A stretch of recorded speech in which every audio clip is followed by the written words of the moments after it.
Good afternoon. Assalamu alaikum. This is Professor Amin Dean for Muslim Network TV and the program Critical Talk. Today is Giving Tuesday, and everybody has COVID fatigue. So I thought we would explore some critical issues and our thoughts about public policy and our thoughts about where do we go from here, how we can think about how to manage this society, what we've lost in terms of moral integrity in such a short time. I'm sure it was happening long before there was a Trump or an Obama, but it's now at a critical stage where if we don't begin the repair, there perhaps may not be a repair. Today, to discuss a bunch of stuff with me, is Professor Khalil Marrar.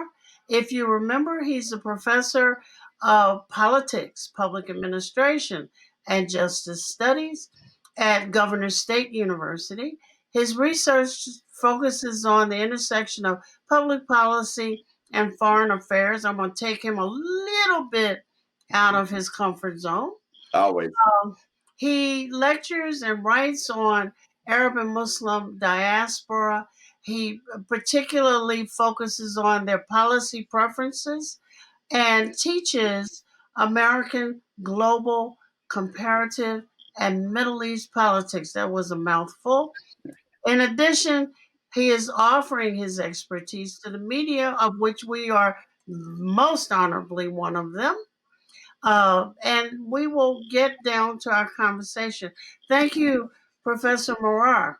Thank you for having me, Professor Amina. No, thank you for showing up all the time. I need people, um, one of the things, and they're giving it all kinds of labels: quarantine fatigue, COVID fatigue, and when you think about the people who live in the rest of the world, they're in fatigue all the time.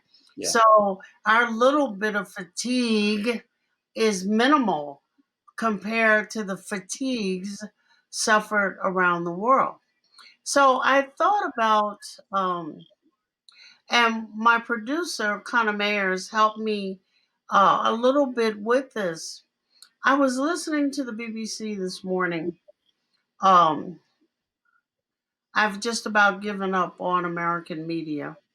And the BBC has its American pundits also, and I can't get the real BBC thanks to American trade agreements. But um, what's going to happen next? We still have these pushes toward, oh, this was an illegitimate election, etc. And this morning I was listening to Hard Talk. And on Hard Talk, he was interviewing this man named Ishaq Dar, who was the finance minister under, the former prime minister of Pakistan.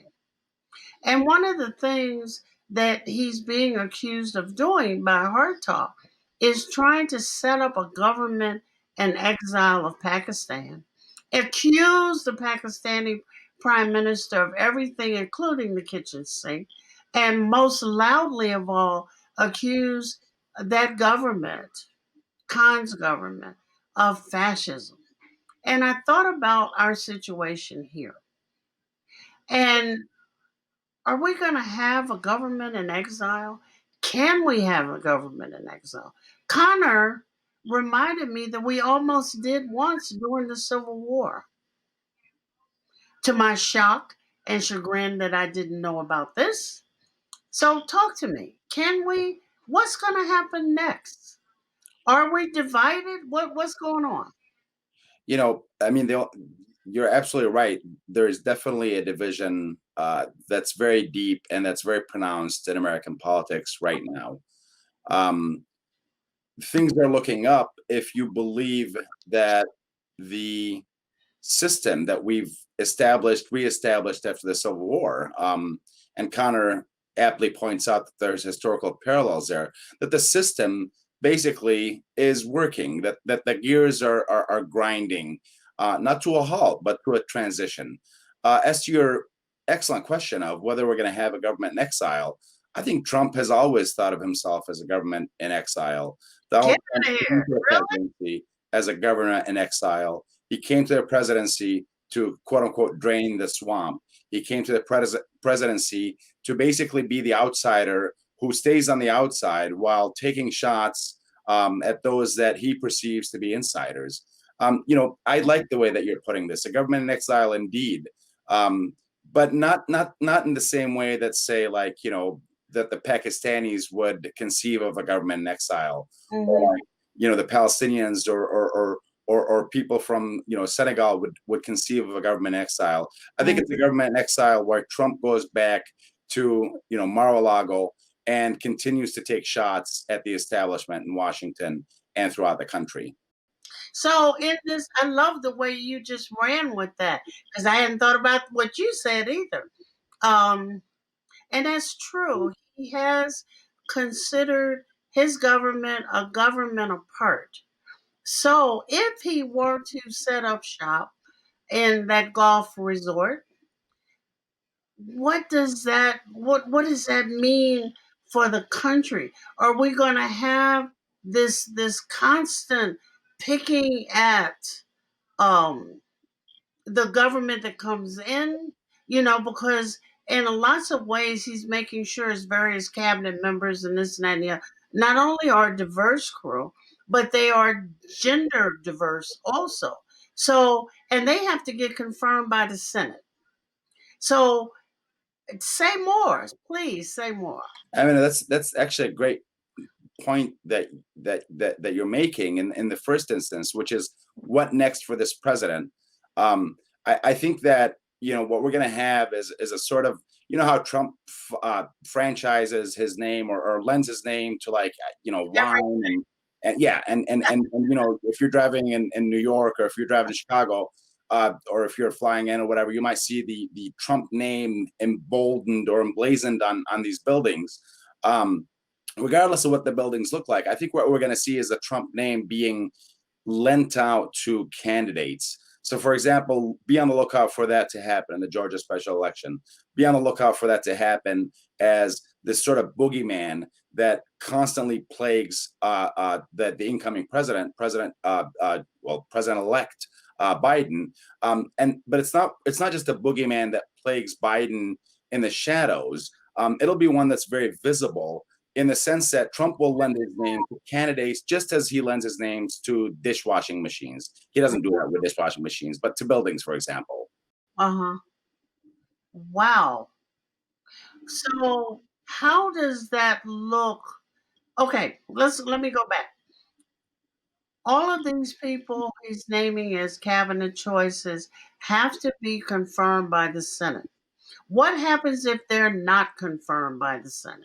you know, I mean, it depends on what kind of Senate we have. What happens if they don't get confirmed by the Senate? They just basically go back home. They cannot be, appointed to the cabinet. They cannot be appointed to the positions. These are political appointments, and one of the checks on the presidency, or on presidential prerogative, that is outlined in the Constitution, is that check on the ability for the Senate to oversee the people, right? The people of the United States of America, to oversee the people that are appointed, the individuals that are appointed to the cabinet. What happens is that they go back to the private realm where they started in.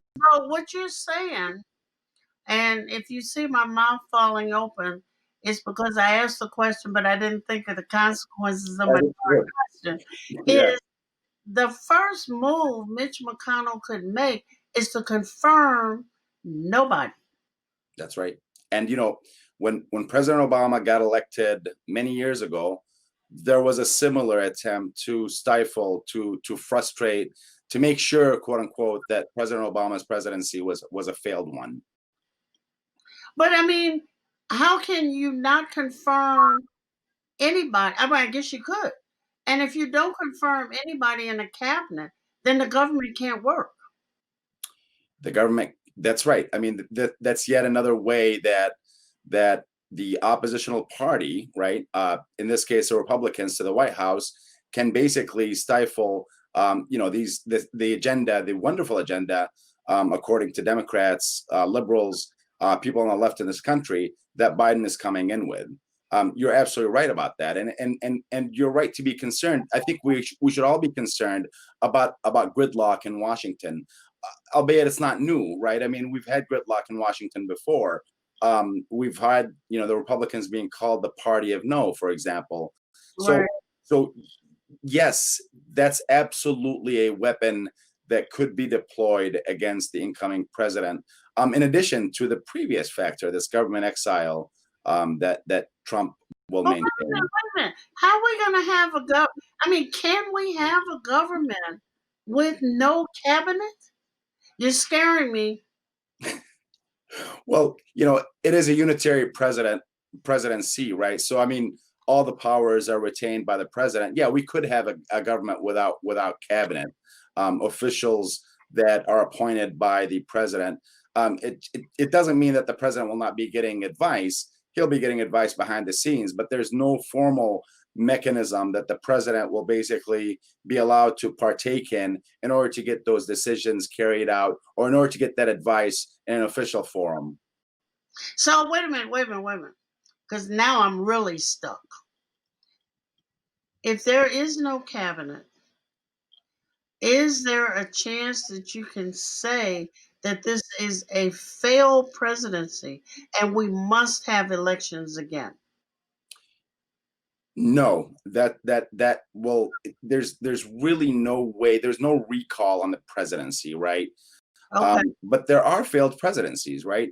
And one of the ways to, take shots at an incoming president or president-elect like Biden is to, threaten, is to cajole, if you will, the president's prerogative towards ends that the oppositional party is interested in. In this case, as you point out, Mitch McConnell and the Republican Party. Wow. You know, I didn't expect for us to wind up here.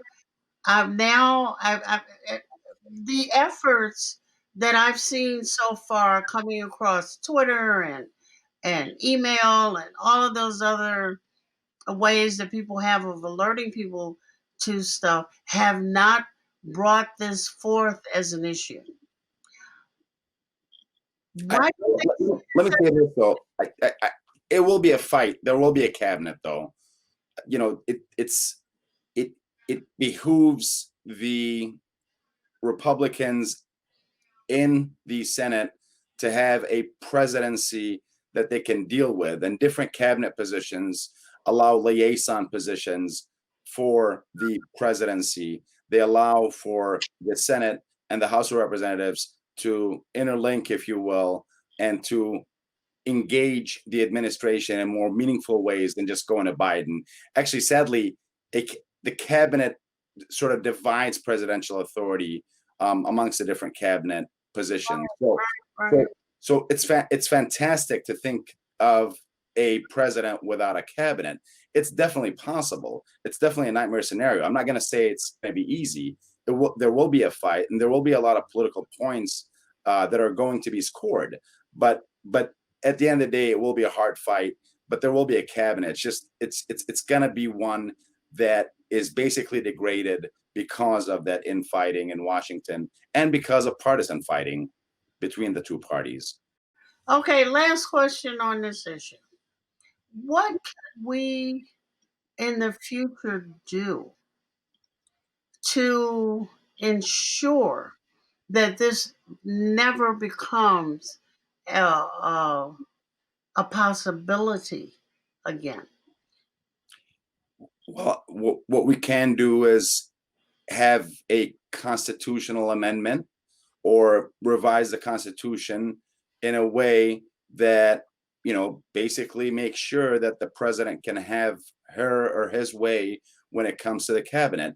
I don't think it's a good idea, though. I mean, imagine if, like, let's say if you're a Democrat, you voted for Joe Biden, and Trump comes into power 4 years from now. You want to be able to check the president's choices. You want to be able to check the presidential authority. Can we make sure that it never happens? Sure, it takes a change to the Constitution, but I don't think that either side, Republican or Democrat in this case, would be interested in that kind of a change. Not to mention it's hard to get there. This is Professor Aldine. I am on Muslim Network TV on Critical Talk with Professor Khalil Marrar, and we're discussing what is happening and what's next. We'll be right back after a minute or so.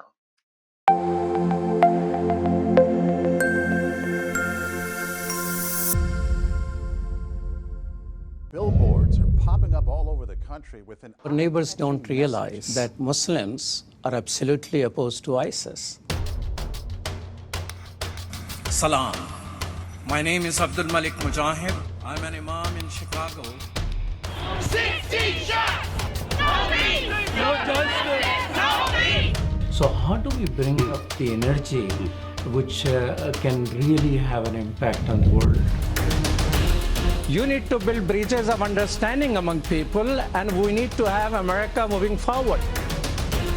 That lesson learned brought the strength of humanity to America, which is the diversity. Mujahid Talks, only on Muslim Network TV. Faithfully connected. This is Professor Aminal Dean for Muslim Network TV and the program Critical Talk. I am here today with Professor Khalil Marrar, who has just blown my mind.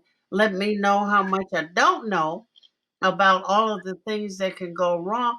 But I want to switch gears for a moment and talk about social programming and public policy. We are an interesting nation where some president, and I'm not sure which one, maybe Roosevelt, maybe some after him, envisioned a social net so that people just wouldn't fall into the dregs of, uh, you know, abject poverty and all of these things. I kind of see it as it having turned into a really nice comforter. And with that, do we need to rethink?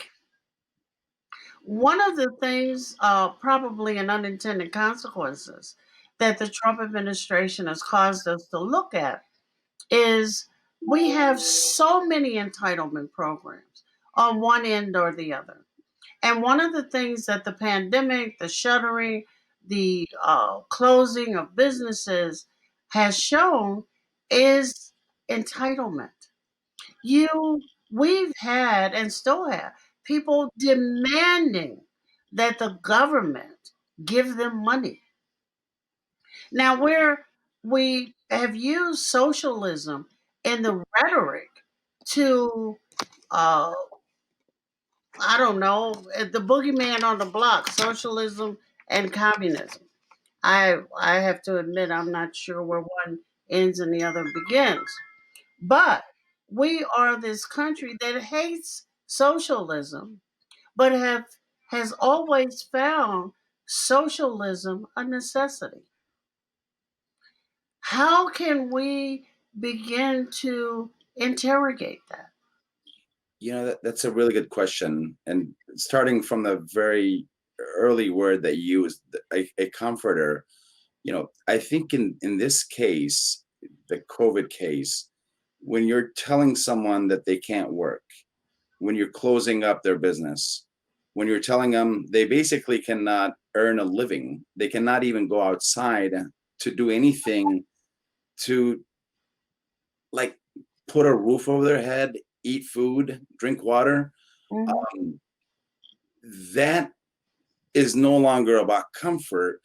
That's about this emergency that the government has declared. And at the point that the government's declared that emergency, socialists are not, the government, we the people, owe it to ourselves and our children that we would allow them the infrastructure to be able to live, to breathe, to eat, and to basically have a roof over their head. It's not really giving them money. I want to disagree with something that you said, giving them money. No, it's not. Yeah. It's basically giving we the people, giving ourselves provisions so that we can socially distance, so that we can stay indoors away from other people that are not in our family, in our COVID bubble, as Fauci called it. Uh, it's incumbent upon us to make provisions for that. That's not socialism. That's just good capitalism in a capitalist system to make sure that we could live another day to open up and to be healthy again with a vaccine, for example, or with COVID having run its course. Or, or That's the consume prerogative. more. Or consume some more. I mean, And I'm consume more. watching. 70% of the U.S. economy is built on that. Yeah, but I'm watching the news. One story talks about the people, some hospitals have closed their doors because they're filled up with COVID patients. The very next story is about come on and buy and shop on Cyber Monday. Yeah. And this is, I mean, a step away from American society. That is insane. It is insanity, and it really shows the two faces of what's happening in this country in general at large, where you have a group of people that really are not feeling the effects. And then, we have been fortunate, professors, for example, have been fortunate to be able to teach online. Teachers can teach online.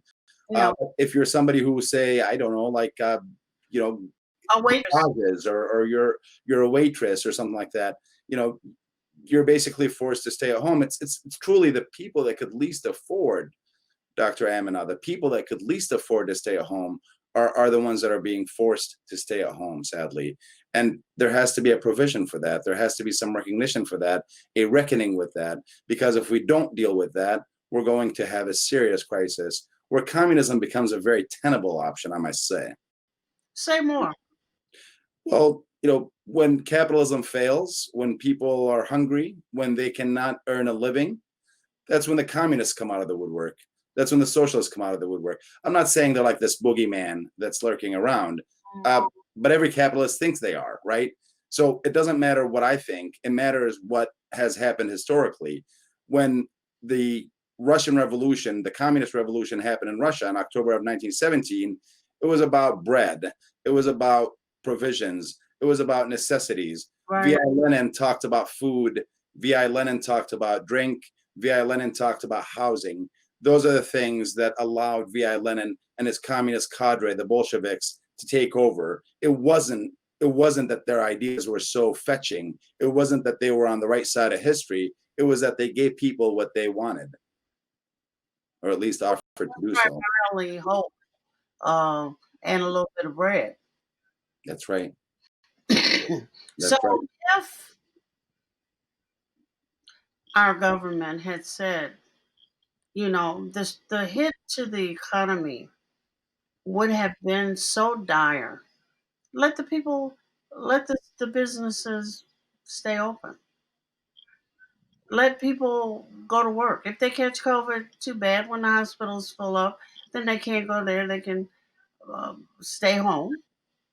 Would that have been a better solution? I wish we chose a solution, Dr. Amina. I mean, with all due respect to the horrendous suffering, the people that are suffering right now, I wish that the 50 states, the federal government and the 50 states had chosen a solution. Because the truth is, what's going on in North Dakota isn't necessarily what's happening in Illinois. What's happening in Illinois isn't necessarily what's binding in New York. What's Right. binding in New York is completely different, not a whack in Louisiana. And no offense to my friends in North Carolina, what's happening in North Carolina is purely insane compared to what's happening in Jersey. No offense to people in Jersey. Here's the point.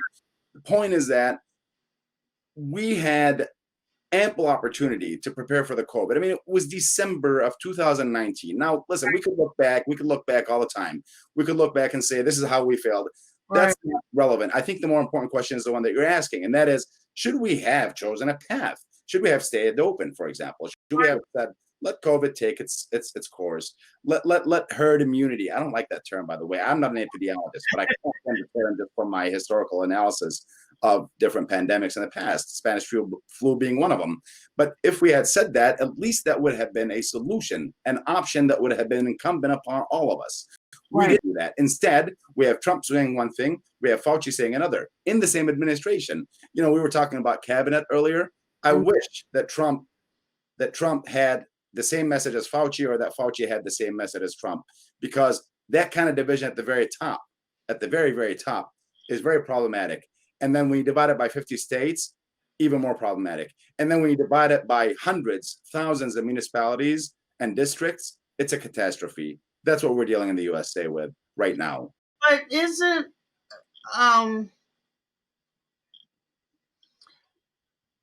we have a system of federalism, and don't governors, and I guess by fiat mayors, have the right to choose what they think, because these are elected people, is best under that system of federalism, where each state can do what each state wants to do as long as it doesn't bump up against federal law?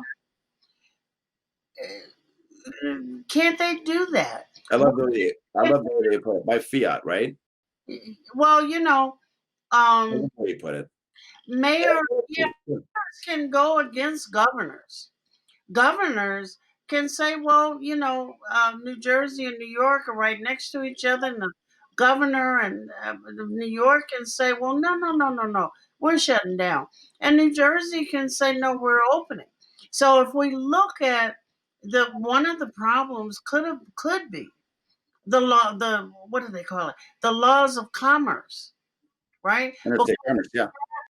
this way of moving between states and not impeding the flow of goods or people between states, right? That's right. So when we look back on that, if New York closes down, does it throw up barriers around the state of New York so people in it can't get out and people on the outside can't get in? That's a really good question. I mean, listen, global pandemics are inherently bad news for all kinds of commerce, especially interstate commerce, right? Yet at the same time, California reserves the right to be able to, stop your car and check if you have certain produce from different states that Right. will infect the native produce in California. Right. I mean, there has to be limits. I firmly believe in the 10th Amendment, and I believe in home rule, and I believe in governor's prerogative, and I love this idea of fiat, that states and municipalities have ultimate authority over what happens in their jurisdiction.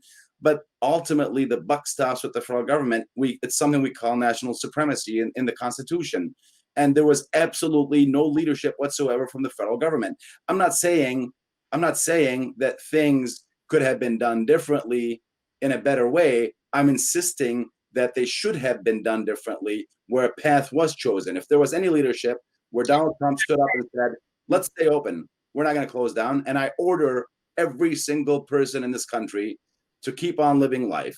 George W. Bush did that in the aftermath of the 9/11 attacks. Granted, that's not the same. It's not the same at all. It's a horrible analogy, but it's true. Presidents can lead, and they can lead us towards a path.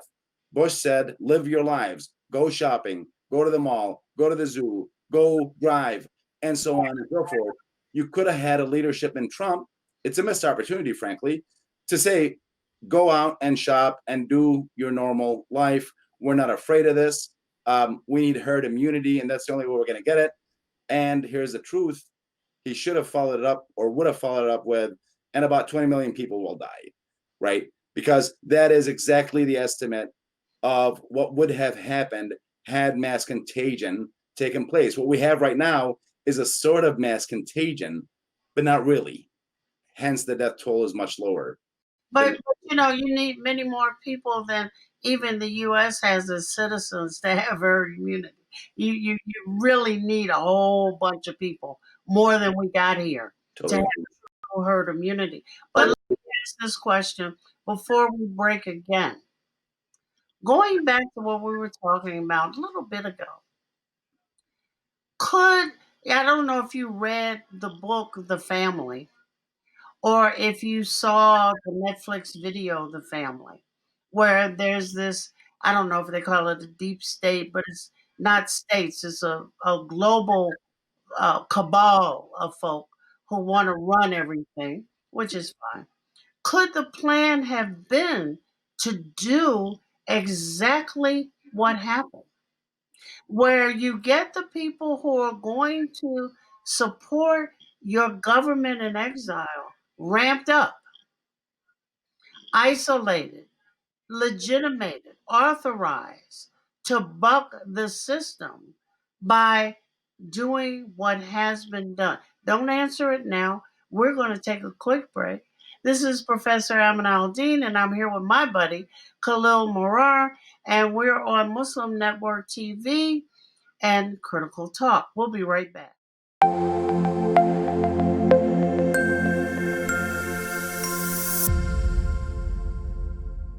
Assalamu alaikum! I love Adam's World because it makes me learn in a fun way. That Adam has a green face and orange hair. I like this song. I like how Adam sings. I like Adam's World because it makes me happy.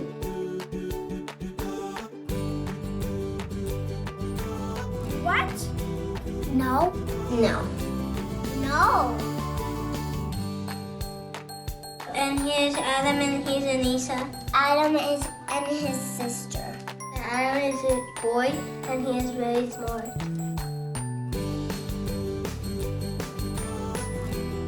Download the new Adam's World app at adamsworldapp.com and let's help tomorrow's Muslims today. This is Professor Amin Al-Din on Muslim Network TV with Critical Talk, and I am in a wonderful conversation with Professor Khalil Marrar, and we're just speculating away. What do you think about that? Could it have been an Uber plan? You know, I don't know who's with me. there, fortunately or unfortunately, there's a lot of people that agree with that. I haven't looked at the Netflix series. I haven't looked at or show, and I haven't read the book Family. But I'm familiar with the idea that there's this global cabal. It's as old as time itself, almost, ever since human beings started doing politics, right? Maybe not time, right, as self, but it's as old as politics itself, right? There's always been this idea that we have this very centralized cabal, this group that basically runs the world, and all kinds of groups have suffered because of that. I mean, I'm not just talking about protocols of elders of Zion, like in Europe, the kind of stuff that led to the pogroms and the Holocaust and things like that. I'm talking about, people in all over the place, right? I have family that lives in the south side of Chicago that basically talks about the Illuminati, quote unquote. And we have different words for it. Right. What's really sad is that people that they want to find a reason for why things are so weird and so unequal and so bizarre and so depraved and so deprived, right? That they want to find a singular sort of answer to their problems. I understand that tendency, but I always teach my students, and I hope I can teach our audience today, that the reality is much more sensational and much more sexy than the conspiracy. Reality is something that actually smacks us in the face on a daily basis, not because a single group is responsible for it, not because a single group is behind it. Reality is something that creates the conditions that make us who we are and what we are. Here's what I'm saying. Let's step off the theory horse and talk about it this way. The responsible party for the issues, if you will, of hunger, of racism, and so on, sexism in this country, it's not just one group. It's not just one cabal that sits somewhere in the center of the world. It is inherent within all of us. An English author once said, We have found the evil. If I can paraphrase, we have found the evil, and it's within. It's within. So yes, there's different centers of evil, and I don't want to talk about good and evil as if they're like this thing that we could just throw around on, especially on Muslim Network. But they're there, right? There are some things that contribute to the betterment of humanity, to the betterment of the universe, to the betterment of the ecology, and there are some things that take away from that. We have to decide what's what. And the group that is responsible for good and evil is within. It's not the Illuminati. It's not some cabal. It's not some La Familia somewhere. It's not La Cosa Nostra. It's all of us. And different centers of power contribute to different centers, to different forms of disempowerment.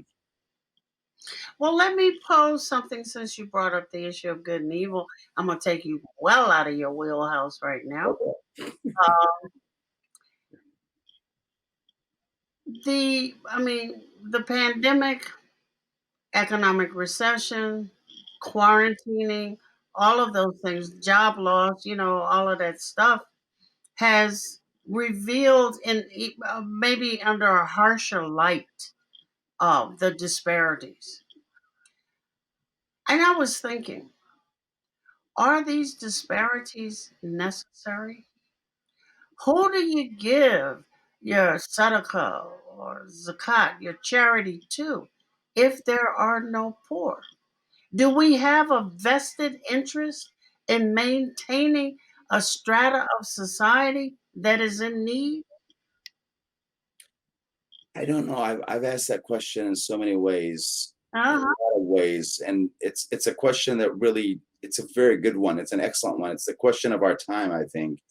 Do we have to have disparity in order to have whatever grander goal the human project is? And I don't think so. I mean, listen, people that argue in favor of disparity, and this is why you asked me this awesome question. This, right? The people, but our audience may not be familiar with the possible answers, the multiplicity of answers, endless answers about this to this question, and that is that equality and parity is always this thing that human beings want universally. Now here's the more important point: disparity and inequality is always argued in favor of by the people that had the most to benefit from it. Those are the people that are in favor of inequality. If you're a slave master in 1860, you believe in enslaving human beings. You don't believe in equality. If you're a man who's abusive to the realm of women, then you believe that women are inferior, not because of some grander goal, but simply because you're a man and those that you believe should be subjugated are women. You believe in disparity because it serves you. Those of us that are served by disparity are inherently persecuting someone else. We have to question that. And when we give zakat, I hope that we consider not that, that there's all this misery out in the world, all this disparity in the world. I hope that we consider how to make the world a more equitable place, a place where we have fairness and equality, a place where they're balanced and harmony. But isn't there always going to be some disharmony? Everybody is not created equal. Yeah. People are created with different levels of intellect, physical ability, et cetera, et cetera, et cetera. So there's always some level of inherent disparity.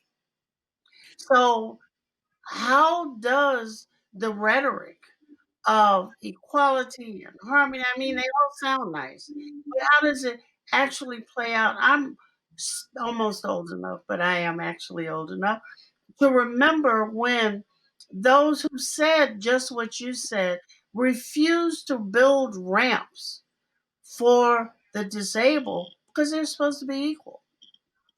Professor They, happy birthday, first of all, and you're never old enough. It's my opinion. but those have been that rhetoric has led to some serious inequalities. They have. People had to fight to get a ramp. They had to fight to get an electronic door. One of the worst places in the world for the disabled is the masjid. You know, the wheelchairs can't come in. You got to do this. You got to do the other. People didn't even consider them because everybody's supposed to be equal access. People had to fight to get chairs for the older men and women inside of the master because, oh, well, you should be able to do what the younger people are doing. So, in our rhetoric, do we sometimes create greater inequality?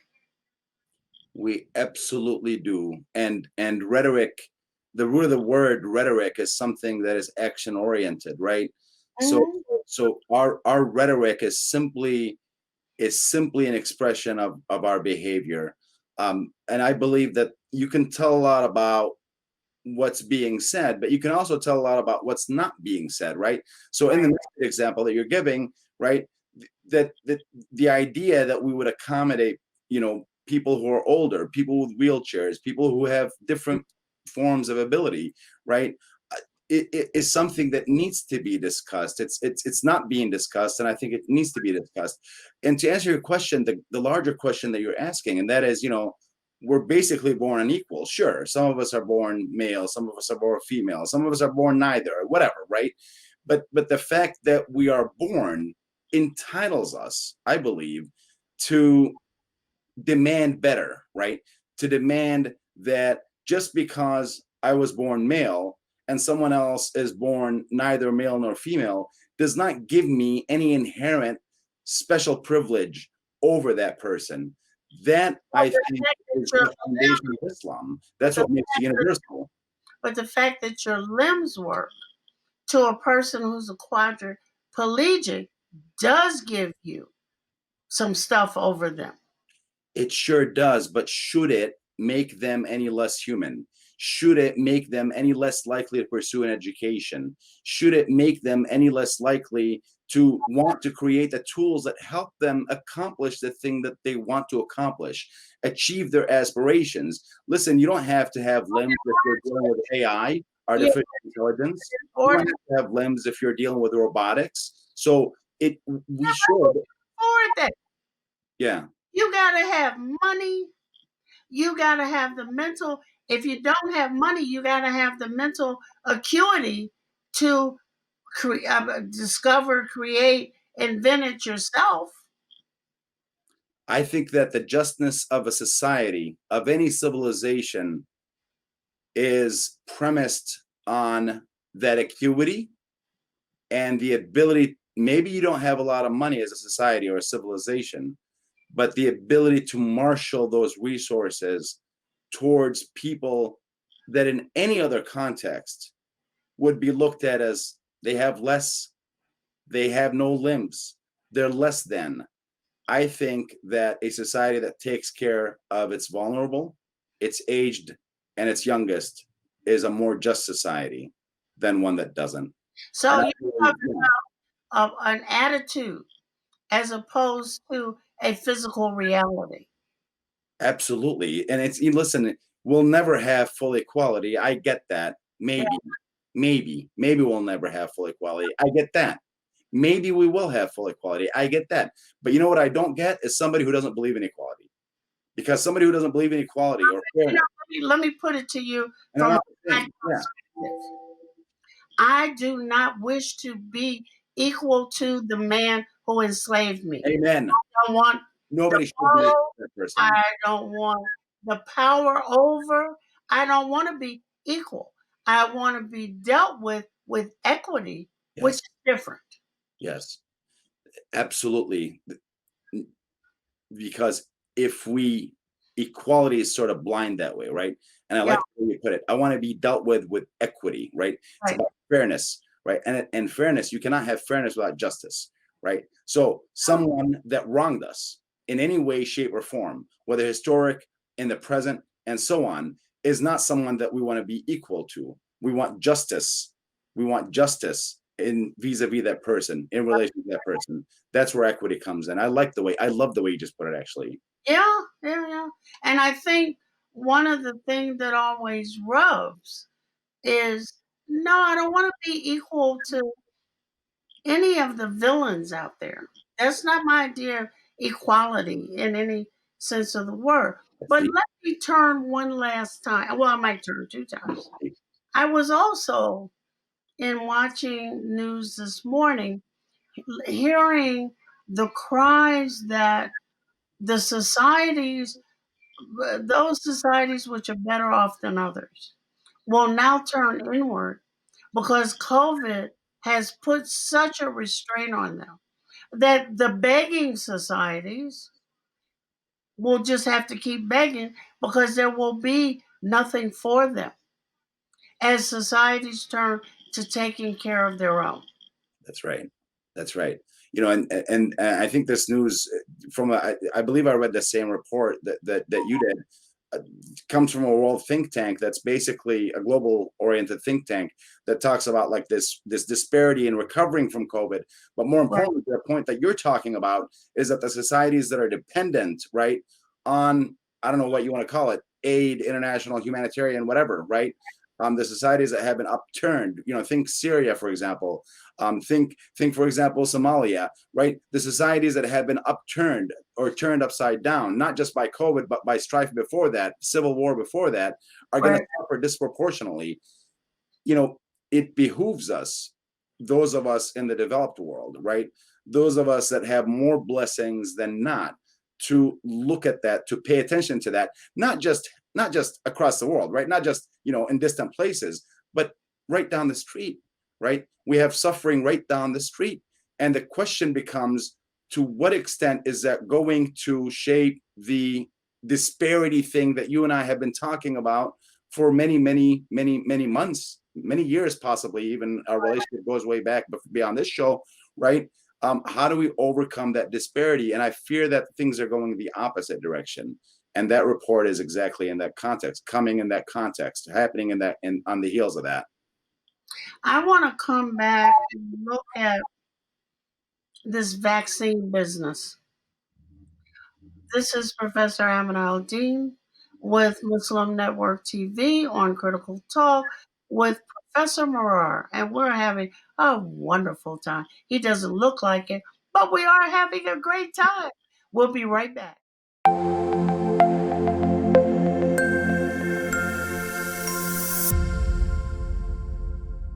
To Brother Zain Bika from South Africa. One of the first educational programs ever produced for Muslim children was the ever popular Adam's World series. The colorful and comical Muslim puppets stole the heart of a generation. Sound Vision will be releasing brand new episodes of Adam's World with the launch of a Adam's World app. Subscribers will enjoy new Adam's World episodes as they are released, as well as all the classic episodes of Adam's World. So visit adamsworldapp.com now to learn more, subscribe, and enjoy new adventures of Adam and his friends. And let's keep helping tomorrow's Muslims today. Assalamu alaikum. Adam's World. Believe me, there's a lot to see. Bismillah. Let's explore. This is Professor Amin Al-Din with Muslim Network TV and Critical Talk, and I'm having a wonderful, even though his face is turned upside down, conversation with Khalil Marrar. I know that we often have to, and I try to get to the things that we don't talk about. And frankly, I am so sick and tired of everything becoming a commodity. Poor people become a commodity, their housing becomes a commodity, public policy, I don't know where that went, but somebody closed that file drawer. You know, I read an article earlier about, and I don't know where they were, homeless people babysitting houses that were empty to keep, you know, I guess squatters from taking the copper and this and that and the other. But everything becomes a commodity. The darn vaccine has become a commodity. Vaccines typically are not free. At this stage of research and development, which has not been explained well, to get a vaccine that has not been through the proper research protocols means you might be getting injected with something that might just, you didn't get COVID, but you did. Okay. They've already had some instances with one of the company's vaccine. Well, some steps were missed. I'm looking at the continent of Africa where much of the trials were held, but the people there can't get the vaccine. They never test out stuff on on our own. I mean, it is incredible. One of the largest houses producing the vaccine is in India. The other one is a couple of companies in America. The Chinese have already vaccinated its people, and if it loses 1 million in the trial, they say, okay, well, you gave to your nation. Then they talked about the cost, how to mitigate the cost. We don't live in a single payer system. It's going to cost to get a vaccine whenever all the kinks are out. But you dangle it in front of people, which means they're going to be hitting each other in the head to get the money to go get the vaccine. Your thoughts? Before the break, you called it the vaccine business, and I think that's a very apt way of putting it. And you really don't understand, comprehend. I didn't anyway, comprehend the vaccine business until I had to deal with the business of COVID in general. So, for example, I was talking to somebody who's actually ill right now with COVID-19. And I asked that person, I'm like, well, what about testing? Did you get tested? Well, yeah. What kind of test did you do? Long story short, I don't want to divulge too much information about this case, this person, but they had to have the results come back in 3 days instead of the more, instant, maybe hours, maybe whatever, right, results. Now, 3 days is a long time to wait around to find out if you have COVID. It actually did test positive. Thank God that person was quarantining, had the luxury of being able to quarantine in the first place. But I asked, why didn't you get the instant one? Well, my insurance doesn't pay for it. I'm like, are you kidding me? Yeah. Your insurance doesn't pay for. Do you understand what I'm saying? So yes, you're right. That it is that inequity and that inequality and that disparity runs so deep that even people with good insurance, quote unquote, are forced to wait 3 days to get their test results. I'm not going to hate on the insurance companies. There's a lot of blame to go around here, but they are one contributor to this global pandemic and to the manifestations of that pandemic in this country. And same with the vaccine companies, right? I mean, you don't want a vaccine that's unsafe on the one hand, but you also don't want COVID running rampant on the other hand, right? So being able to balance those two things out, I hope that we get a vaccine. I'm not an epidemiologist. I don't know much about vaccines in terms of medical, the medical composition of vaccines. But I do know this. I do know that the human ingenuity has basically got us out of all kinds of crises, and it will get us out of this one. Thank God that there's several vaccines on the horizon. But I don't believe that they should come at the expense of humanity, humanism. The human being is the reason we stay inside. The human being is the reason we socially distance. The human being is the reason we fight COVID. We're not pro-virus, we're pro-human. So how do we find a vaccine that is pro-human? A vaccine that, doesn't get us sick in order to make us better. I'm going to end our program today with that. And of course, I'm going to prevail on Professor Marrar to visit me again. But this is Professor Aman Al-Din with Muslim Network TV and Critical Talk. We have been looking at where's our country headed. Of course, our viewing audience knows that this is the beginning of many conversations. Thank you.